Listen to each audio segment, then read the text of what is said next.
Proclamação. Porque, embora andando na carne, não militamos segundo a carne, pois as armas da nossa milícia não são carnais, mas poderosas em Deus para a demolição de fortalezas, derribando raciocínios e todo baluarte que se ergue contra o conhecimento de Deus, e levando cativo todo pensamento à obediência a Cristo. 2 Coríntios 10, 3-5. Carta de ensino Arrependimento 2, de Derek Prince.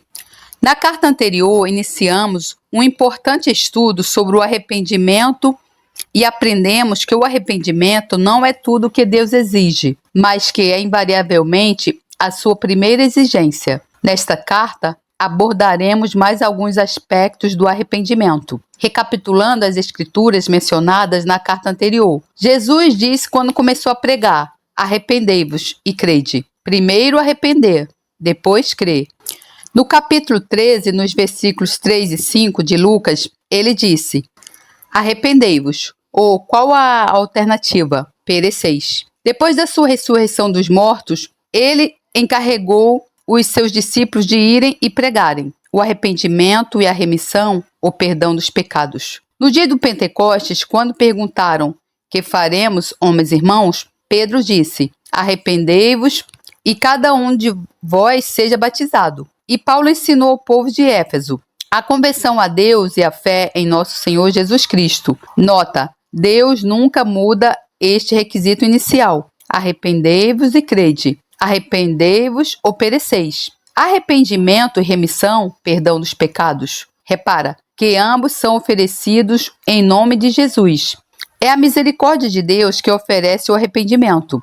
É baseado no arrependimento que ele oferece o perdão. Arrependei-vos e cada um de vós seja batizado. De nada serve o batismo sem ser precedido pelo arrependimento. O que neste caso realmente acontece é apenas transformar um pecador seco num pecador molhado. Batismo sem arrependimento é igual a transformar um pecador seco num pecador molhado. Penso que concordará comigo que muitas vezes, ao apresentar o Evangelho, nós o apresentamos incorretamente. Por vezes, questionamos-nos sobre por que é que os resultados que esperamos que acontecessem não se verificam. Creio que para isto exige uma boa resposta. Passamos ao lado da primeira exigência, a mudança da mente, a decisão. Eu vou parar de seguir o meu próprio caminho. Vou parar de viver segundo os meus próprios padrões. Não são os meus valores que contam, mas sim os valores de Deus. Numa determinada ocasião, eu estava a pregar acerca dos primeiros capítulos de Romanos e tentava explicar o mais claro que conseguia a avaliação de Deus sobre a conduta da raça humana. Todos estão debaixo do pecado. Não há um justo, nenhum sequer. Romanos 3, 9 e 10. Somos todos culpados. Ninguém tem desculpa. No final, uma senhora aproximou-se de mim e queria discutir o assunto comigo. Dizia ela: sabe, senhor Prince, eu penso... E eu, de uma maneira um pouco brusca, interrompia e disse-lhe: o que você pensa não importa, é o que Deus diz que importa. Este é o cerne da questão. Nós não damos grande importância ao eu penso, até nos arrependermos. Quando se arrepender, não vai questionar com Deus. Não vai dizer: ó Deus, mas eu penso. A Escritura alerta: mas, ó homem, quem és tu que a Deus replicas? Romanos 9, 20. Quem és tu para discutires com Deus? O apóstolo Tiago refere: pelo que, rejeitando toda a imundícia e acúmulo de malícia, recebei com mansidão a palavra em vós enxertada, a qual pode salvar a vossa alma. Tiago 1, 21. Temos de deixar de lado certas coisas: a impureza, a tendência para o pecado e o mau comportamento. Quando é que uma criança é mal comportada? Por exemplo, quando responde com insolência. Os filhos de Deus também são muitas vezes mal comportados. Responde-lhe com insolência, argumentando: mas... Há relativamente poucos dias, uma senhora dirigiu-se a mim para me pedir um conselho. Assim eu disse a ela. Na verdade, penso que ela só queria compartilhar os seus sentimentos e eu estava por perto. Quando comecei a aconselhá-la, segundo o que a Escritura revela para uma pessoa naquelas circunstâncias, cada vez que eu citava a Escritura, ela dizia: mas... Respondi-lhe: enquanto eu estiver a dizer: mas, a palavra de Deus não vai ajudá-la. Ponha de lado o seu mau comportamento, ponha de parte a sua argumentação e receba com humildade a palavra de Deus, far-lhe-á bem. O arrependimento é a decisão, a atitude de parar com o desejo de desenhar o nosso próprio caminho, de ter a nossa própria opinião, de seguir a nossa própria vontade, os nossos próprios padrões e submetermos-nos a Deus. Existe uma imagem no Novo Testamento, uma história muito familiar, a história do filho pródigo, que creio ser o exemplo mais claro do significado de arrependimento. Observemos os primeiros versículos desta bonita história no Evangelho de Lucas 15. Jesus está a relatar. E disse: um certo homem tinha 2 filhos, e o mais moço deles disse ao pai: Pai, dá-me a parte da fazenda que me pertence. E ele repartiu por eles a fazenda. E poucos dias depois, o filho mais novo, ajuntando tudo, partiu para uma terra longínqua e ali desperdiçou a sua fazenda, vivendo dissolutamente. E havendo ele gastado tudo, houve naquela terra uma grande fome, e começou a padecer necessidades. E chegou-se a um dos cidadãos daquela terra, o qual o mandou para os seus campos a apacentar porcos, e desejava encher o seu estômago com as bolotas que os porcos comiam, e ninguém lhe dava nada. E caindo em si, disse: quantos trabalhadores de meu pai têm abundância de pão, e eu aqui pereço de fome. Lucas 15, 11 a 17. Repare que a palavra pereço ali é bastante significativa.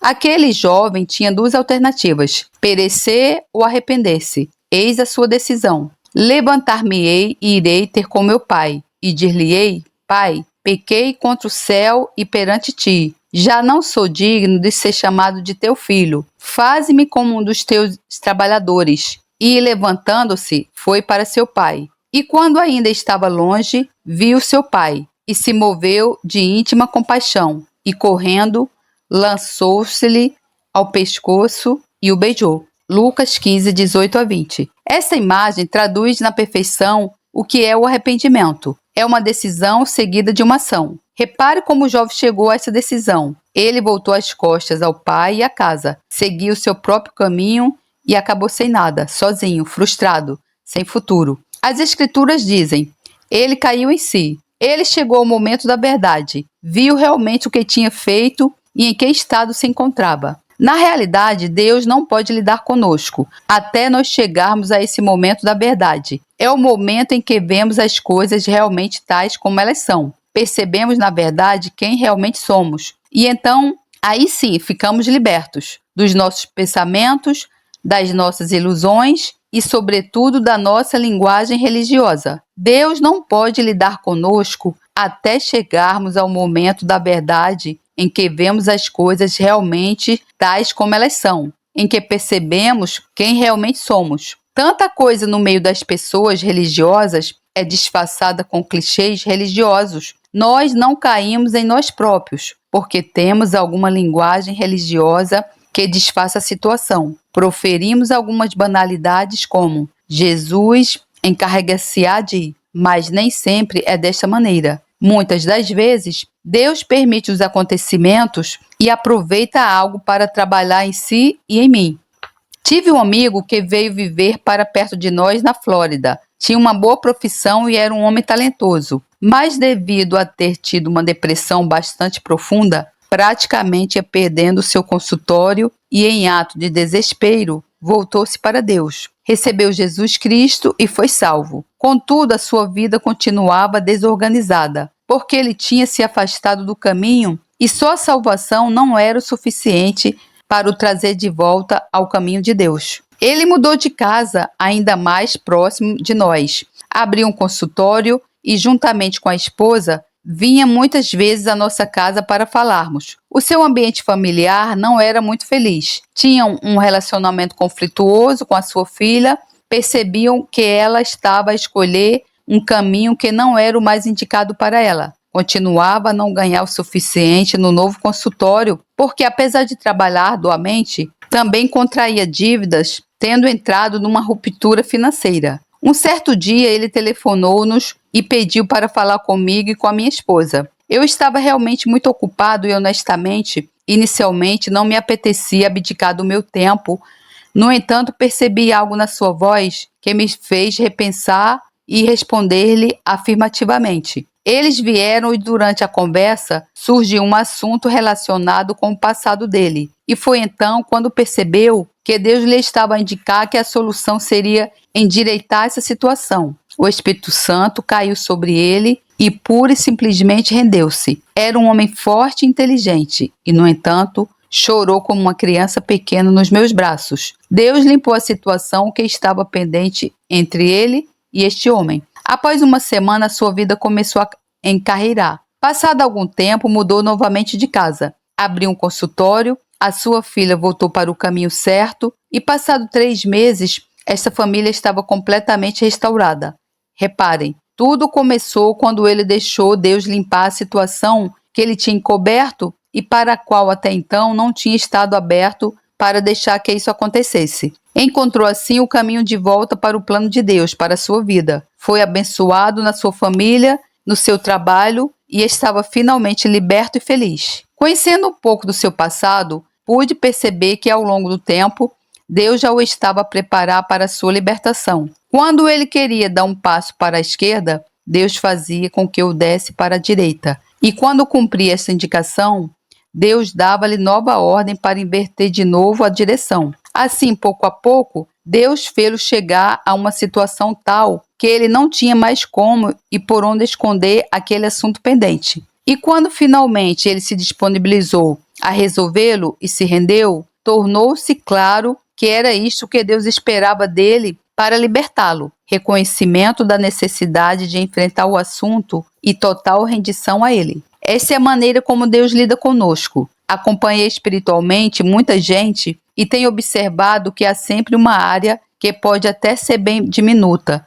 em que as pessoas oferecem resistência. Há aquela coisita, por vezes, quase insignificante e ou despercebida, que não querem confessar. No fundo, a tal pequena área em que não querem mudar, não se dispõe a preencher o requisito necessário para que se realize essa mudança, o que faz com que Deus não interfira, uma vez que ele não negocia conosco. Não é possível entrar em acordo com ele. A única saída é rendição, obediência, arrependimento. Relembremos novamente a parábola do filho pródigo. Este jovem chegou a um ponto onde já não havia saída e tomou uma decisão. Tenho sido estúpido, andando errado. Não me vou justificar, não me vou defender.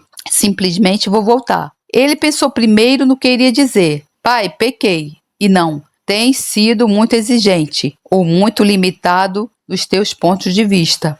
Ou havia demasiada religião em casa.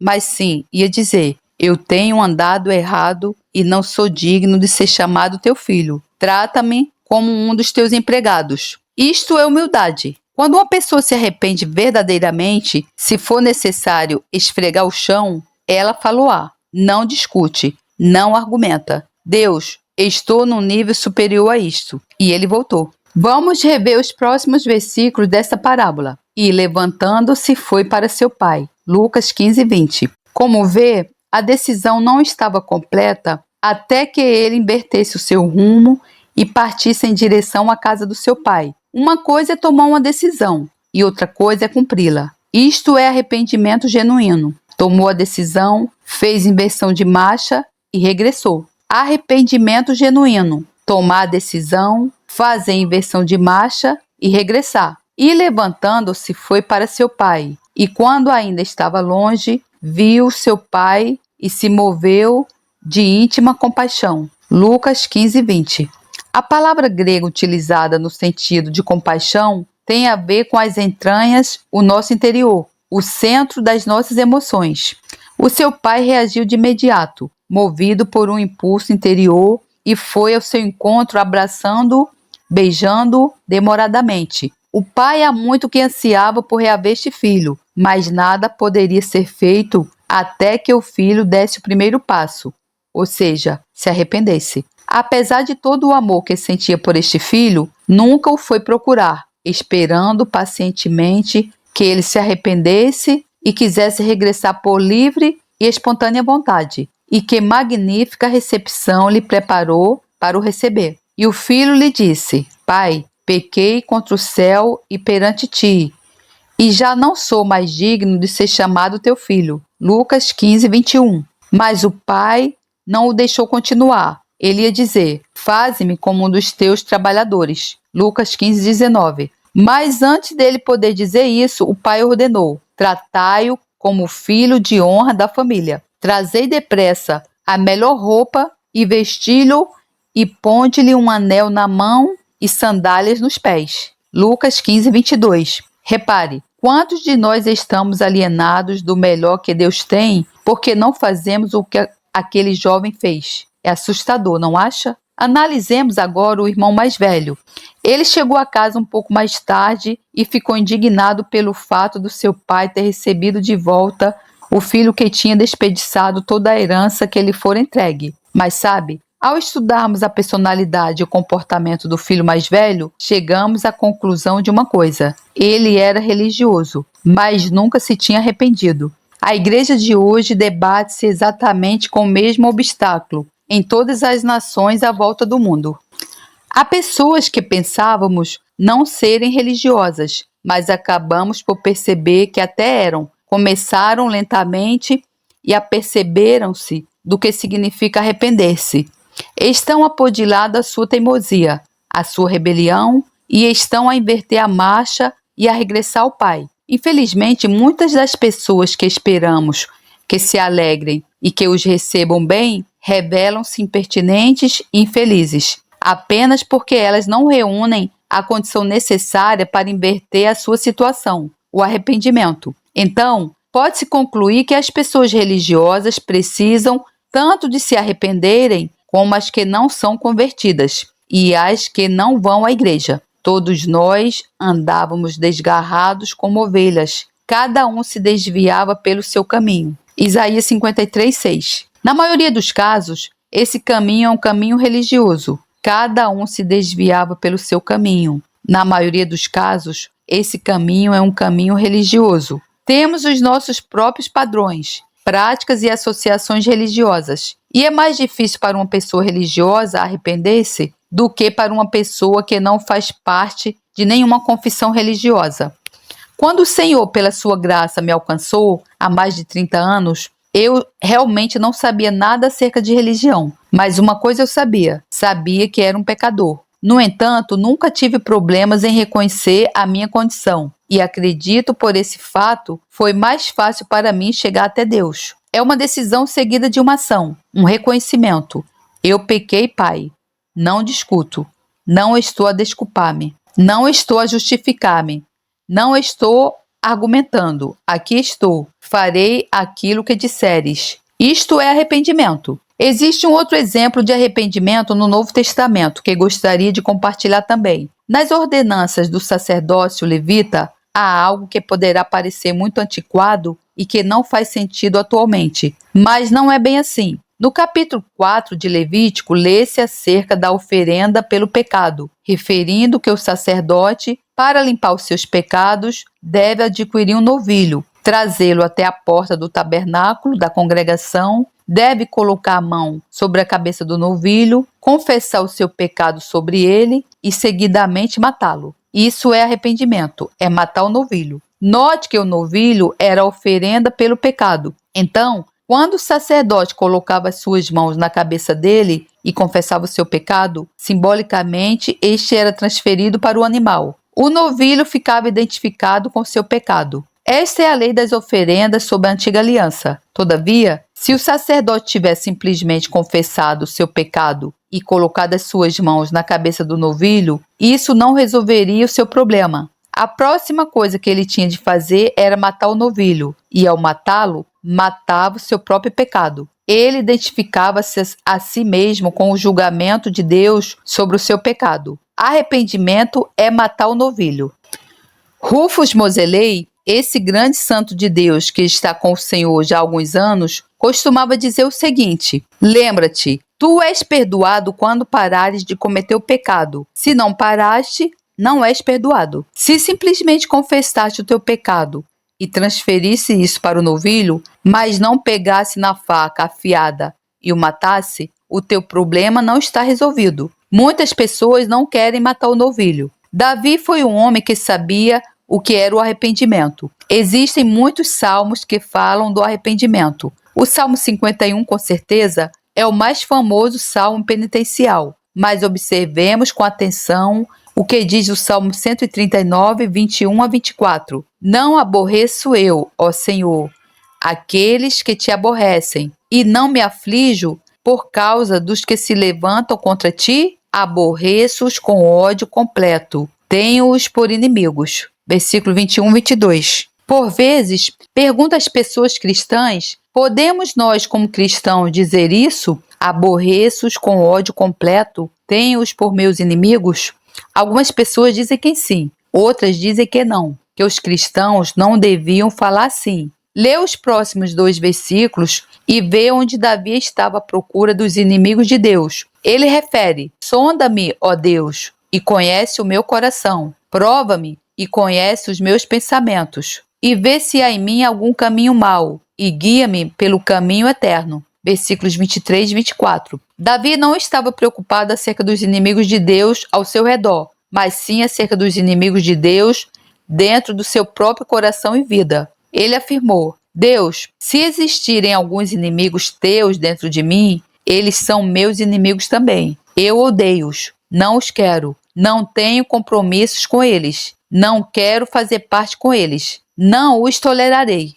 Muitas vezes tenho dito às pessoas: se está disposto a tolerar o demônio, terá de o tolerar. Enquanto tolerar, ele estará consigo, mas aguenta as consequências. Se o odiar, ele irá embora. Certa vez, um jovem veio ter comigo e disse-me: Irmão Prince, penso que tem um demônio de luxúria, mas perguntou logo de seguida: eu gosto bastante disso. Pensa que Deus me libertará? Bem, obviamente que não. Enquanto gostar disso, pode ficar com ele. Deus não o libertará dos seus amigos. Ele libertá-lo-á dos seus inimigos. Portanto, se existir um inimigo na sua vida, faça o inimigo de Deus o seu inimigo, e Deus virá em sua ajuda. Há uma expressão muito vulgarmente utilizada, a quinta coluna. Não sei se sabe a origem dessa expressão ou não, mas surgiu durante a Guerra Civil de Espanha em 1936. Os espanhóis estavam a combater uns aos outros, e nesta guerra havia um certo general que estava a cercar uma cidade espanhola. E um segundo general veio até ele e perguntou: General, qual o seu plano para conquistar esta cidade?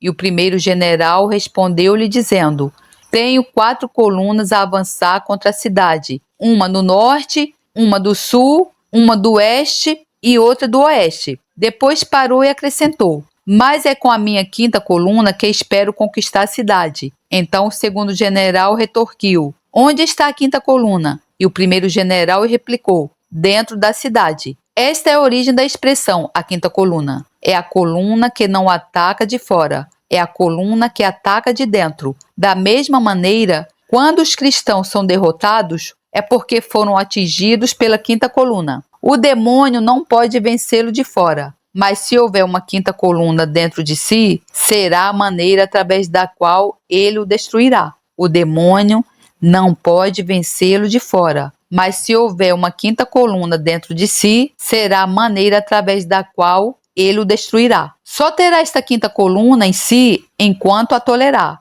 mas ficará livre dela se fizer como disse o Davi: sonda-me, ó Deus, e conhece o meu coração. Prova-me e conhece os meus pensamentos. E vê se há em mim algum caminho mau. Salmo 139, 23, 24. Diga então: Deus, eu declararei guerra a esta coisa. Odiá-la-ei e desviar-me-ei a mim mesmo dela. Eu não tolerarei os teus inimigos na minha vida. Isso é o arrependimento em ação. Eu vivi uma certa situação. Estava numa igreja da Assembleia de Deus, numa cidade que não vou identificar, e orientei uma reunião numa sexta-feira à noite para aqueles que precisavam de libertação de espíritos malignos. Estava lá a esposa de um pastor batista, que não acreditava no que eu estava a pregar. Desde essa altura que conheço a senhora, e ela partilhou comigo as suas reações. Ela disse: eu odiava-te com todo o meu ser. Se eu pudesse ter me levantado e saído, eu tinha o feito.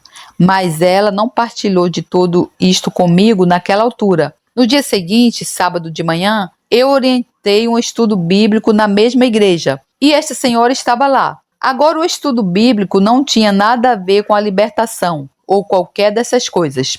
Esqueci-me acerca do que era. Mas no final da reunião, esta esposa do pastor veio ter comigo e disse: Senhor Prince, preciso de libertação. Bem, aprendi que um dos segredos é deixar que as pessoas fiquem desesperadas. A libertação é para os desesperados. Quando fica desesperado, Deus virá em sua ajuda. Por isso, não reagi, só disse: Muito bem, está bem.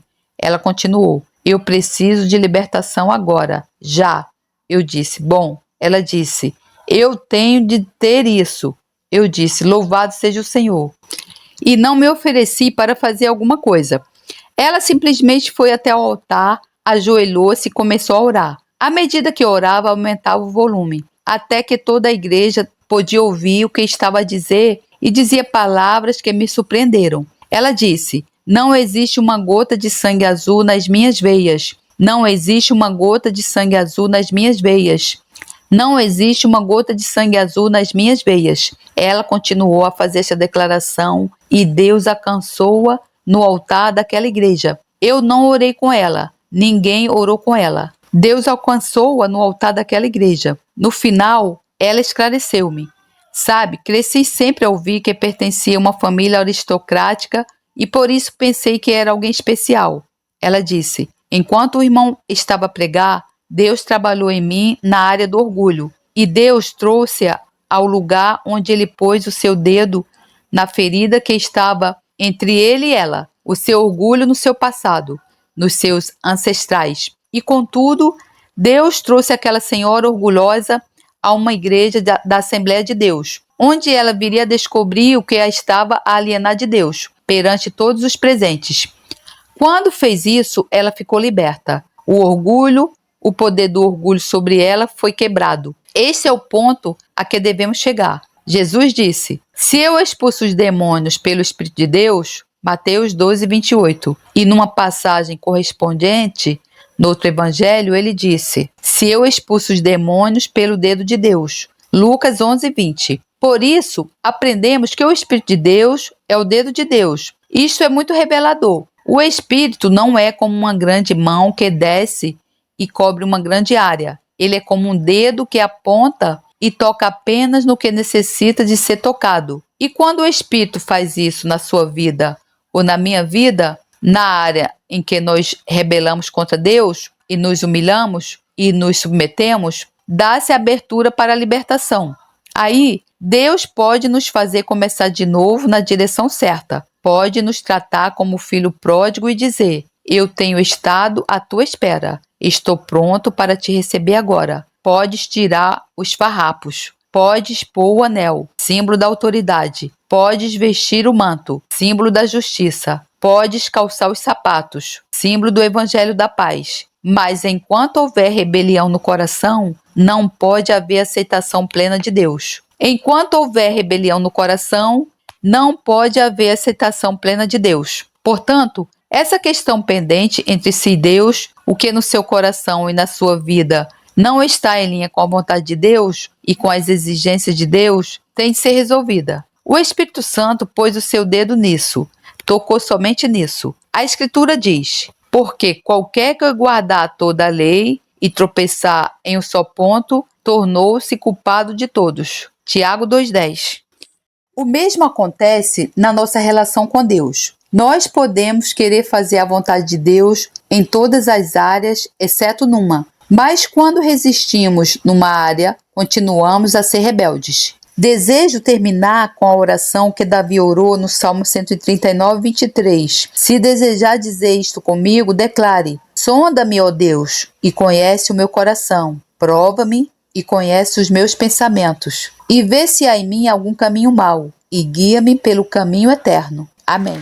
Glória a Deus, louvado seja o Senhor, que a graça do Senhor Jesus Cristo, o amor de Deus e a comunhão do Santo Espírito estejam com vocês. Amém. Deus lhe abençoe.